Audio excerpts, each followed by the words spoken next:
یہ کچھ سامان میں آپ کے لیے اور اپنی بیٹیوں کے لیے لائی تھی۔ سجل اس کے ہاتھ میں بیگز دیتے ہوئے بولی، اس کی کیا ضرورت تھی؟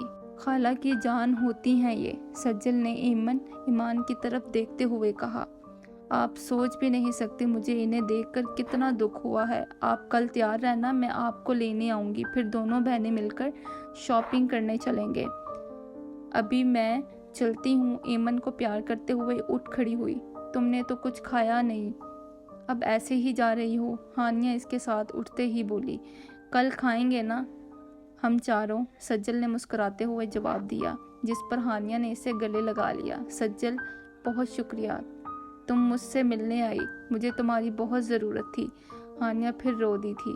بہنوں کو شکریہ نہیں بلکہ ایکت لگا کر حکم کرتے ہیں۔ اس کی بات پر ہانیہ مسکرا دی۔ یہ ہوئی نا بات، ایسے مسکراتی رہا کریں، کل آؤں گی، میری بچیوں کو تیار رکھنا۔ اچھا ٹھیک ہے۔ آج کی ایپیسوڈ یہیں تک تھی، امید ہے آپ کو پسند آئی ہوگی۔ میرے چینل کو لائک، سبسکرائب اور شیئر ضرور کر دیجیے گا، اور اگلی ویڈیو میں انشاءاللہ میں اس کے نیکسٹ ایپیسوڈ کے ساتھ حاضر ہوں گی۔ تب تک کے لیے اپنا خیال رکھیے گا۔ اللہ حافظ۔